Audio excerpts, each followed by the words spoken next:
president, he's basically just said that these are some type of like private sector balloons or space Our objects. roadmap to our enemies to try to evade our defenses. Going forward, these parameters will guide what actions we'll take while responding to unmanned and unidentified aerial objects. We're going to keep adapting them as the challenges evolve, if it evolves. In addition, I've directed my national security advisor to lead a government-wide effort to make sure we are positioned to deal safely and effectively with the objects in our airspace.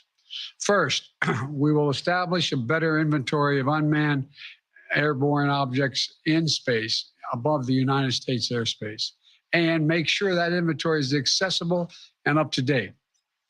Second, we'll implement further measures to improve our capacity to detect unmanned objects in our airspace. Third, we'll update the rules and regulations for launching and maintaining unmanned objects in the skies above the United States of America. And fourth, my Secretary of State will lead an effort to help establish a common global norms in this largely unregulated space. These steps will lead to safer and more secure skies for our air travelers, our military, our So just to cut in here, just to let you know, we basically shot down the real spy balloon, and then we went a little bit overboard and shot down some other stuff that was not a spy balloon. will always act to protect the interest of the American people and the security of the American people. Since I came to office, we've developed the ability to identify, track, and study high-altitude surveillance balloons connected with the Chinese military.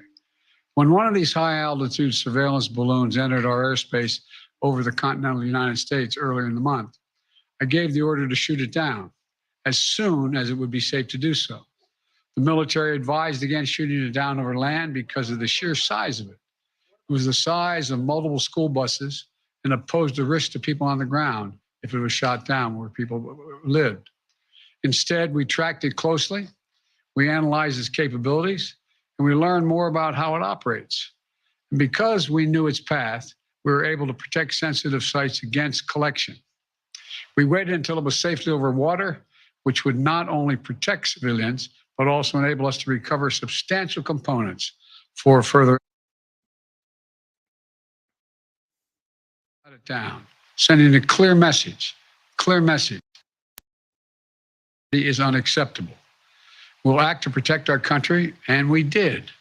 Now, this past Friday, we put restrictions on 6 firms that directly support the People's Republic Liberation Army, the People's Liberation Army Aerospace Program. That includes airships, our diplomatic partners and our allies around the world, and we know about China's program and where their balloons have flown. Some of them have also raised their concerns directly with China. Our exports have lifted components of the Chinese balloon's payload off the ocean floor. We're analyzing them as I speak, and what we learn will strengthen our capabilities. Now, we'll also continue to engage with China, as we have throughout the past 2 weeks. As I've said since the beginning of my administration, we seek competition, not conflict with China. We're not looking for a new Cold War. But I make no apologies. I make no apologies, and we will compete. And we'll responsibly manage that competition so that it doesn't veer into conflict. This episode underscores the importance of maintaining open lines of communication between our diplomats and our military professionals. Our diplomats will be engaging further, and I will remain in communication with President Xi.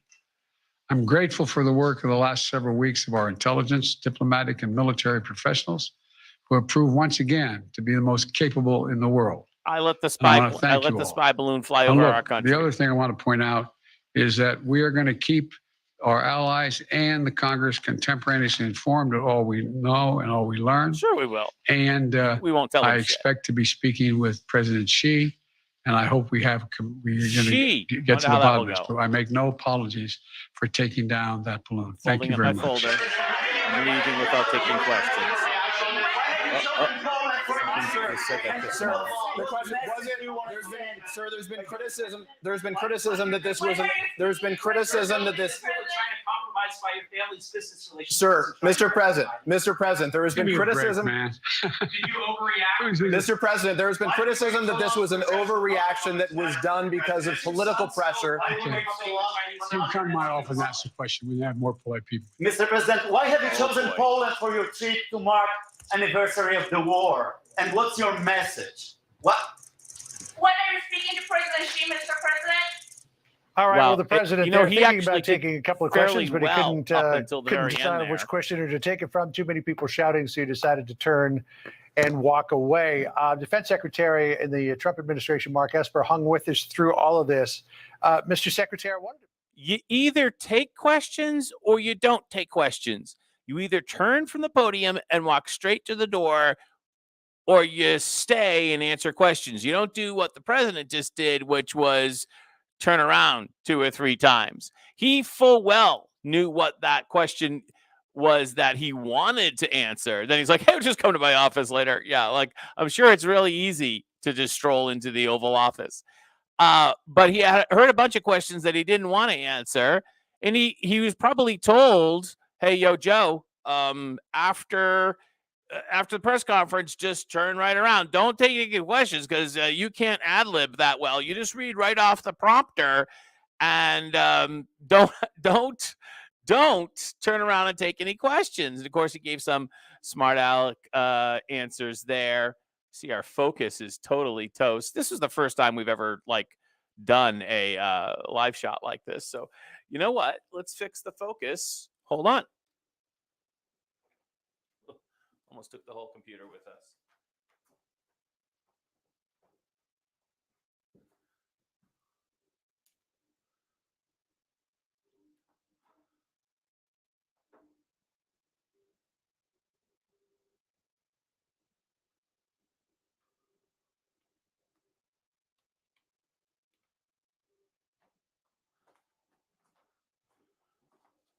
That might be better. I think that's better.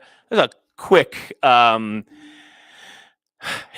focus. That was just a manual focus. But sorry about that. We kind of threw this together, this live stream, a little bit too quick. Didn't have everything set up. Apologize for that. So Mike Esper's on Fox now, probably just blasting Biden. Let's take a look. Over Lake Huron, he said, we don't yet know what they were. Nothing to suggest it was China or another country, likely tied to private companies, recreation, or research. I mean, it sounds like we shot down some weather balloons. Yeah, that's been my hunch all along, John, that they likely were not Chinese spy balloons at that point. Mainly because they entered from the north as compared to the southwest. But in terms of the policy, I mean, he's kind of writing policy in real time. The decision was, if you don't know and if it's unmanned and it presents some type of safety or security to the United States, as he said, we'll shoot it down. It goes back to the question you asked, and I think everybody is asking, then why not shoot down the Chinese spy balloon before it had the ability to traverse the United States for a week? But if these were just weather balloons, wouldn't somebody have... Right, exactly. Well, if we're going to shoot down some type of, University of whatever balloon or weather balloon from whatever National Weather Service, if we're going to be scared by these, why didn't we shoot down the original spy balloon, which we have now learned our air defensives were aware of when it launched from China, and as it traveled across the ocean and then first into our territorial waters off Alaska and then over Alaska and then, swirled around again and then somehow dumped itself into the Idaho/Montana area. Why didn't we shoot it down then? I don't know if you've ever been to Montana, but especially the eastern part of the state, there's probably not a better place in the United States to shoot down a weather balloon than the eastern United States, eastern Montana. I mean, I don't want to say that there's nothing there, but there could be a couple of cows, and that's about it. I mean, that would have been the place to shoot it down. I know it would have made a big mess, but better than that, than to have it continue to fly across the country. And do more of its monitoring, whatever it did or didn't do. More of Mike Esper here. The actual news that he delivered, saying that there's no indication, John just quoted it, that these objects were related to China's spy balloon program. These 3 objects were most likely balloons tied to private companies. This is the United States of America. That's the president of the United States. Couldn't he make a few phone calls to find who owned the balloons? Yo, and if is that your balloon? He's not saying definitively that these are owned by private companies. Yeah, there have been other media reports that people in their administration tried to reach out to other organizations, countries, et cetera. It would be helpful to learn more of that. And again, So we just had the White House spokesperson come on, and she basically said that we can't find out what is in these 3 additional balloons that we shot over the United States, over Lake Huron and Canada, up in the Yukon there, and the other one was up at Prudhoe Bay. It's too cold. There's weather that is preventing us from retrieving these items. Oh, by the way, and if you haven't heard, it actually took 2 Sidewinder missiles to shoot down the one over Lake Huron. Nobody really knows where the second missile is. It's probably at the bottom of the lake. Is kept. The president says, well, we took steps to limit its ability to gather information. I mean, I don't know how much you can speak to this because it may be classified, but can we jam a balloon like that from the ground Good question. by targeting it with signals? Or would they have just covered up things that were on the ground or maybe moved the B-2s into hangars? we could do all those things, John. We have experience because we were under the open skies regime for a number of years, which, by the way, I would note that during the Trump administration, I pushed to get out of the open skies agreement because we felt that Russia was conducting unauthorized surveillance against our critical sites. And so we have some practice doing that. But again, I don't think we know what they gathered. Clearly, they thought it was so important or that they weren't getting enough information from their overhead satellites in space. By the way, talking about Russia, we did just recently have a couple of skirmishes in the air with Russian fighter jets up over was the North Pole, Alaska region. You know, I'm not. I think there was two separate skirmishes, so to speak. They're testing us. What they captured and where the gaps are in their own space surveillance. All right. So the president saying a few moments ago, finally breaking what had been quite a long time of silence on all of this, saying, I make no apologies for taking down that balloon. And he further said, Mr. Secretary, I expect to be speaking with China's Xi. So what do you expect from that conversation, and what direction should the president take it? You know, another reason why he didn't want to take any questions, because he didn't want to be asked anything about the train derailment out in Ohio. Like, let's not take any questions about that. And let's not certainly take any questions whether we're going to fire Pete Buttigieg, as Trump calls him. I got to look at this. I did a remarkable focusing job at short notice. That was not bad. It is pretty tack right now. All right. So what is clear here from what we've heard from Karine Jean-Pierre and now the president is that basically after shooting down the spy balloon that we let fly over all the entire country and getting embarrassed about that, we then over the weekend decided to make ourselves look strong by shooting down a couple of weather balloons and or some other type of private sector / university / other government agency. And I don't mean CIA. I mean, or I hope not. I mean like National Weather Service balloons, just to make it look good, right? Exactly. And we probably won't be shooting any more of that down because it's too embarrassing. Let's go to Pete Doocy on the White House. There, where the president seemed to want to answer a question, but there were too many people who were shouting at them.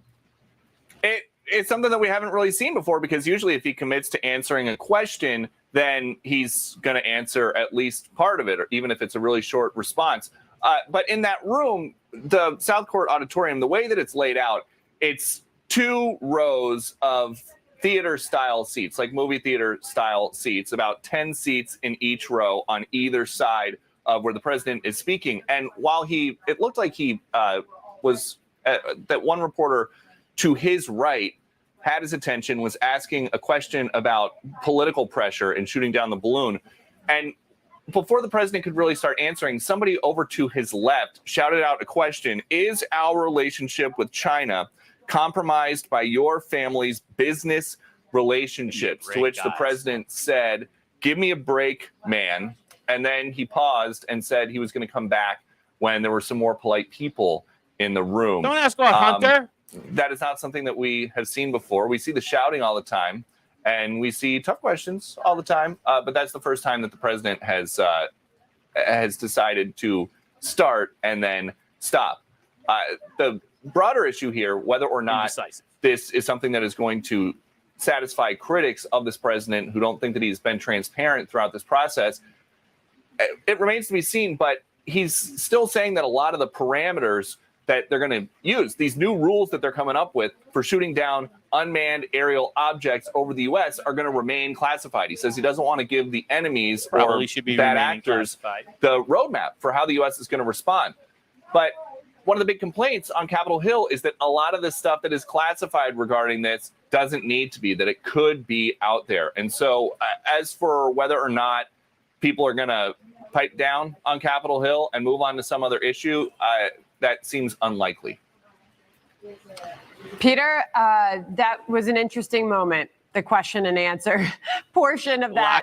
It there was was question, to Mark there was Esper's no point just a moment ago. The secretary said this was really a moment he should have taken questions. Should have. I mean, that was his. He had it.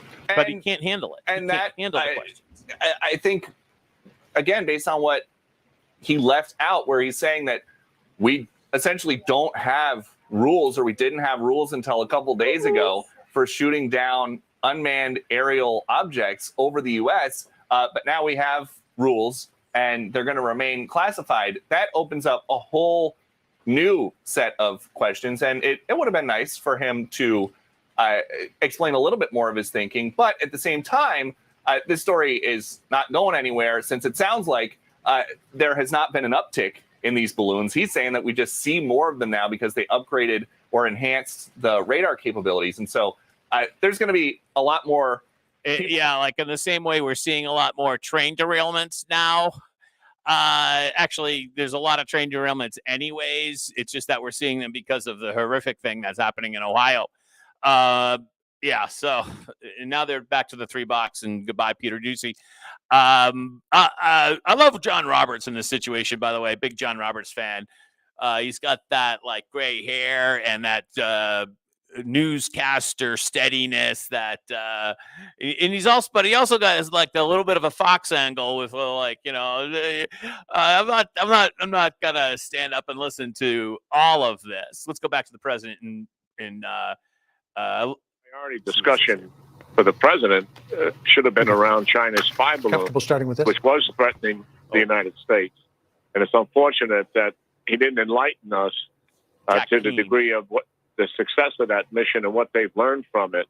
And certainly, I mean, looking at this thing, based on what actions they took following that with the 3 other aerial objects, it seems pretty obvious to anybody that if China sent a balloon across the United States again, that we would shoot it down before it transversed the United States. And I think the president owed that to us, to say that was one of the things they learned from this. There's nothing wrong with having learned something and then telling the American people in so many words, if I had to do it over again, I would have done it differently based on what we learned. And here's what I would do, and make it certain that China understands that completely. Yeah, it was disappointing. And I agree with Secretary Esper. I mean, if there was ever a time here to take questions, because this is issue of the 4 incidents are all very confusing to anybody looking at that. And the questions really help to provide some clarity to it. And I understand the uncomfortable. The president cannot take questions because he cannot handle questions. He cannot think on his feet. That's why he resorts to things like, oh, come on, man. Come on, Jack. That's why he says those things, because he can't think on his feet. And also, in no way, shape, or form does he want to answer a question about the train derailment. Those are 2 topics at the same time. We can't cross the streams. All right, so it's pretty much over. Biden breaks silence on an object shot down. Effectively, we waited too long to shoot down the Chinese spy balloon, And then in order to kind of make ourselves look tough, we shot down a couple of weather balloons or research balloons or some stupid little things. And that's probably the end of that. We probably won't shoot down anything else anytime soon is my prediction. All right. Hey, thanks for joining us. It's been a lot of fun. We'll see you again soon. And sorry about the technical difficulty at the beginning. I didn't know the president was going to go on at 2:00, and I just kind of quickly jumped into it and didn't have everything set up. You see, I can admit I just made a mistake, and I can take your questions too, for that matter. Although probably nobody's watching. All right, so I'm John F. Gately from Plymouth, America's hometown in Massachusetts, behind enemy lines. Maybe the next spy balloon from China will be launched here from Massachusetts. I mean, what's the difference? Basically, they already have a beachfront here. Yeah, could we launch it right from Boston Common or maybe over in Cambridge? Right. Yeah, that sounds like but yeah, I mean, save the Chinese having to fly the thing over the ocean. Just launch it from downtown Boston, right? That's basically the same thing. People's Republic of Cambridge and the People's Republic, there's not much of a difference. All right. Have a great day.